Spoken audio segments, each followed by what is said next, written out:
What's up, everybody? This is Ripples in Wales, back for another video. I hope you're all doing well and having a great day wherever you are in the world and whatever you're doing. Tuesday the 8th of October, 8:50 a.m. local time here in Wales. Welcome back to the show. Cool. I'd dropped some content for you on the weekend on Sunday as a fresh video on Rumble if you haven't seen it. I'm sure you're all pretty much aware of my Rumble channel. This is going to be dropped on YouTube. If you haven't seen my Rumble channel, this is it here. It's Digital Asset Verse. You'll find it there. So I'll drop a lot of the Riddler stuff on there for obvious reasons. If you're new to my channel, new to my work, I had a YouTube platform back in the day, and it was the platform for me covering a lot of that stuff. So today I'm going to cover a little bit of that at the end, just to see how it sits with the algorithm. We're going to test the water, but not too much. And I'm going to do kind of more newsy videos on the YouTube for now. Anyway, let's dive right in. We've got a post by Binance, one stage. So there's a big world event going at Binance Blockchain Week, and they've got the big guys on stage. Now, you don't get four kind of characters like this that are just super alpha in the space. You've got Michael Saylor, Brad Garlinghouse, Raoul Powell, and CZ from Binance. They are giga charts in the space. We're kind of colloquial term we've adapted, and they're all getting for Blockchain Week. And you can see now the institutional level people. Saylor is the representative of Bitcoin these days, isn't he? He's the kind of the leader in the pack in terms of explaining and going over Bitcoin. He's the chosen one there, and he also holds, I think, 680,000 Bitcoin. So he's in a place to talk about it. Then you've got BG. I use that selectively. BG, Brad Garlinghouse, and Raoul. He's the founder of Real Vision. And you've got CZ Binance, obviously. Now, we've seen Binance absolutely make some rips the past few weeks in the charts. They've been doing unbelievably well. They're becoming a very, very powerful chain. We're going to live in a multi-chain world, and so that's that kind of weekend event. Now, Gemini posted something pretty cool here. Imagine earning XRP at the Ripple booth. Now, they've got a debit card and it's a credit card, beg your pardon, MasterCard with XRP Gemini. I'd love to get my hands on one. Please, Gemini, do it in the UK. This is the thing. We're seeing an entirely new financial structure rolled out. I mean, if you guys zoom out and you can see this, we've got debit cards, MasterCard, Visa card, putting crypto assets on there.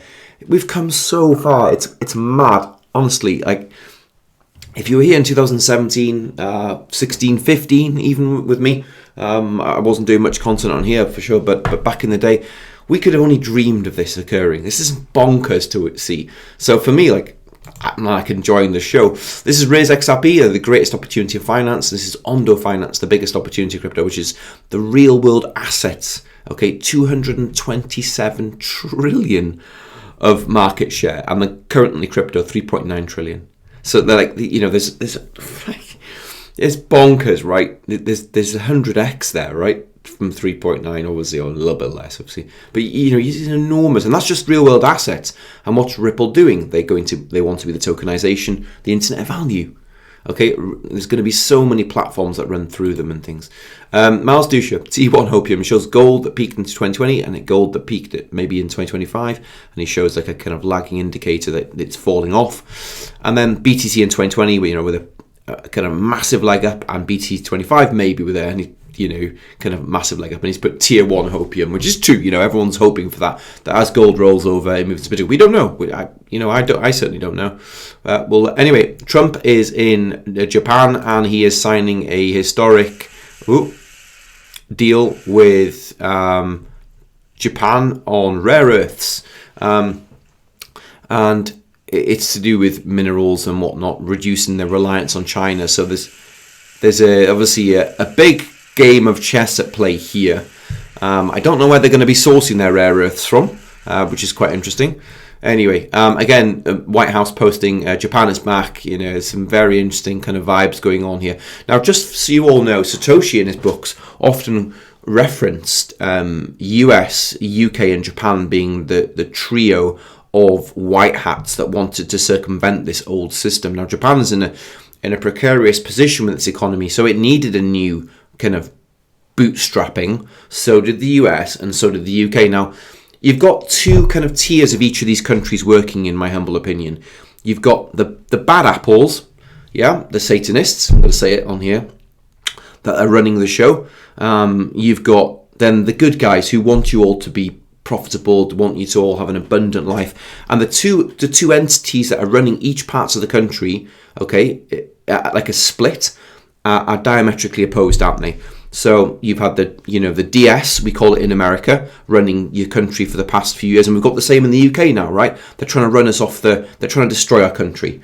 Those are the bad ones that are running it, that currently control the strings, and you've got these new guys like Trump and co, who want you to become abundant, that are working the White Hat Alliance. That's how we kind of look at it. But there's a bit of battle going on, isn't there, from the old, because we've now rewired the financial system, and the old guard can't control that. So this is an article by Chad Steingraber, give him a follow. This is Alexa and MXRP on CNBC. So just to give you an idea, Alexa is a network that's operating as a bridge to the EVM. They've got a bridge to the EVM, and they're operating yield-bearing products on the XRPL. And one's called Midas XRP, hence the MXRP. Now, it's on CNBC, and he's talking about a 10% yield on your XRP at the minute, which is, it's a very big deal. This basically means DeFi on the XRPL.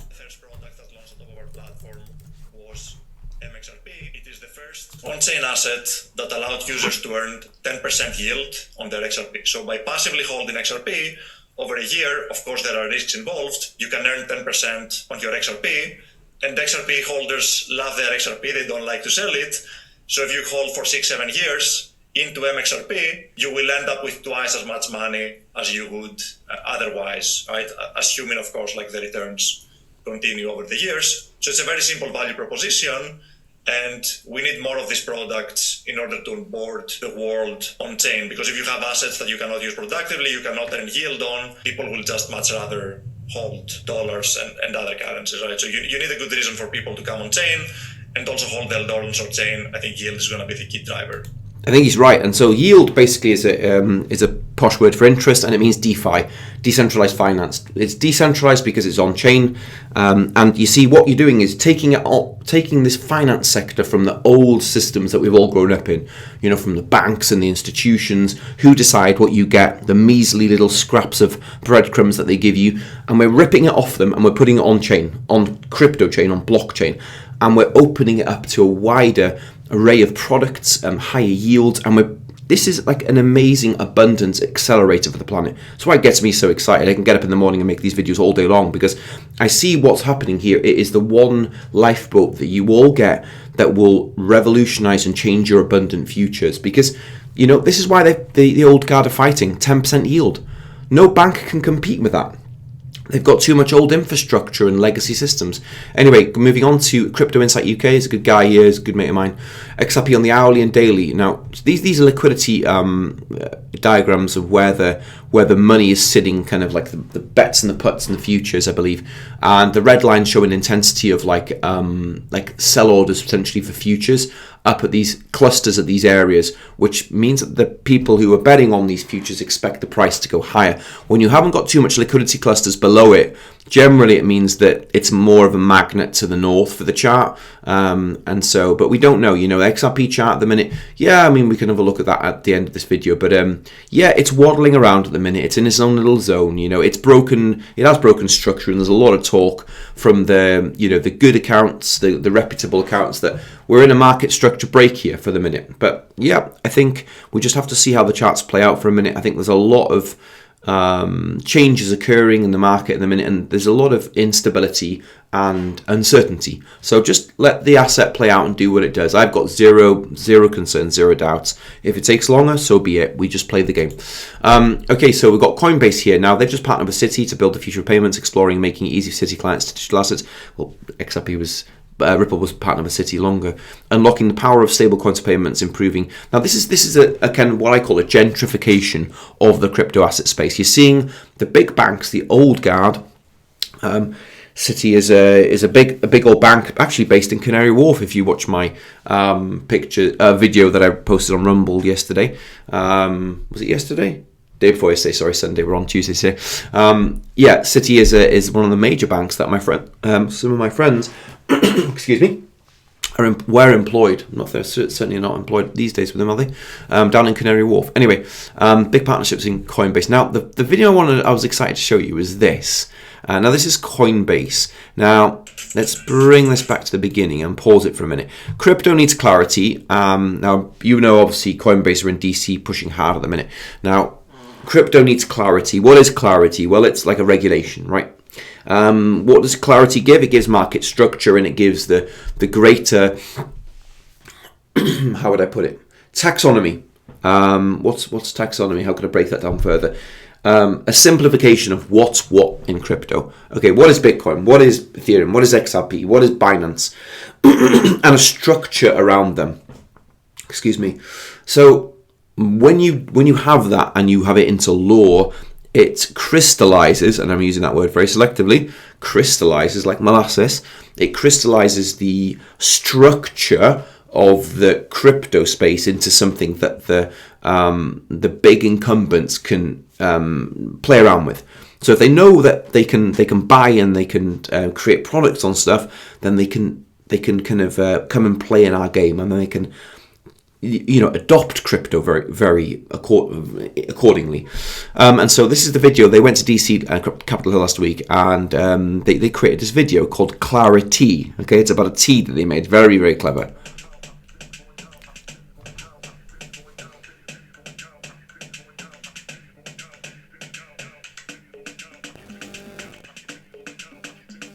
Clarity, very clever.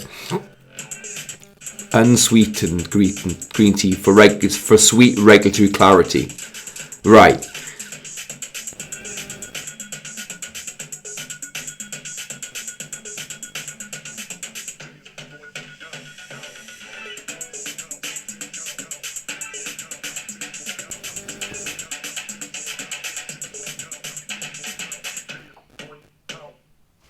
Right, it's time for the Senate to act. Okay, and so now Coinbase is lobbying these the senators incredibly hard. Now, do you remember the previous video where Brian was caught talking about that we're 90% there and we should be done for Thanksgiving? If you look at my previous videos, you'll see that we talked about it before. I did a whole video. It's on Rumble. Go and have a look at it. They talked about the regulations being done by Thanksgiving, and we talked previously regarding Thanksgiving, didn't we? We used this calendar, and I'm just going to touch upon this. I've got to be careful here. This is what we would class as the level playing field. Remember, we talked about this: September, October, November, December, and then we're just approaching, as I record this, 28th of October, 2025. For those of you watching this in the future, we're in this kind of area where these black X's are on the calendar. I believe we don't know. Again, this was a calendar released in 2019. So we have November with all these almost like crossed swords, and we have then December with nothing on it. Now, this is classed as the level playing field. We've talked about this in multiple videos, and the original image of this was dropped. It shows a January where we got the bear, BG123, saying psst, boom, okay? And he's got the same jester hat and moons as he does in the reverse bearable guy banner. Now, we don't know what that means, do we? Because it hasn't played out really. But there was a similar event like this that occurred in 2018, just for point.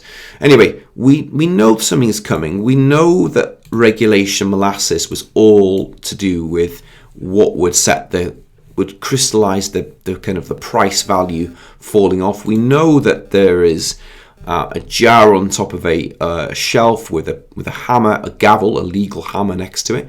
And when that gavel closes down and creates the regulation, then the jar is going to fall off, doesn't it? This is what we're at. We know that there's a change occurring. We also know that 2026 was a pivotal year because we've got this character, the Ripple Ridder, walking out at the 6th numeral on a clock with fire all around him.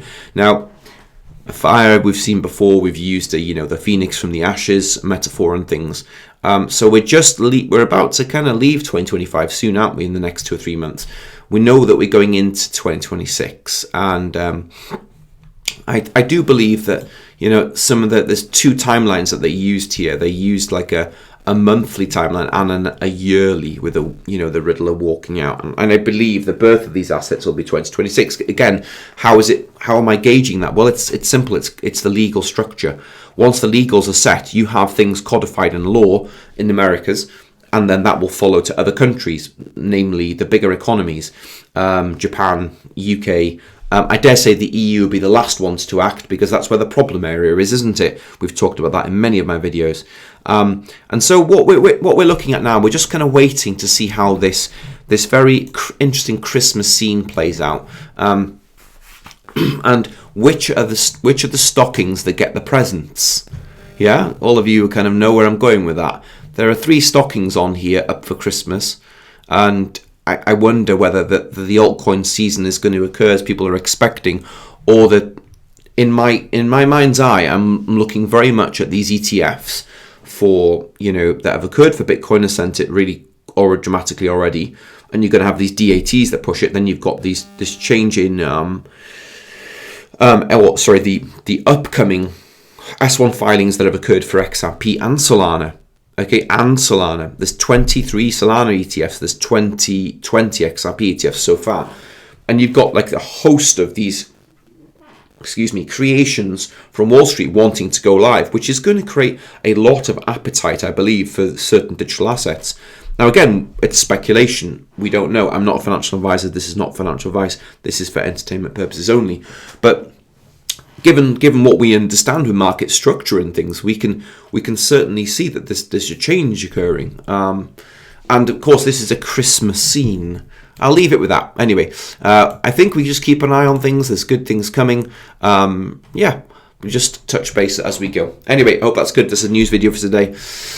Please drop a comment. Let me know where you are in the world. I find it fascinating to know where all my readership are in the world, and which part of the corner of the world are you listening to. So it's quite crazy when you read the comments. I read them all, and I do try and reply to them all. All right, have a great day, whatever you're doing on your Tuesdays. Keep hustling, keep the vibes high, and I will see you all in the next video. Take care, be blessed, and bye for now.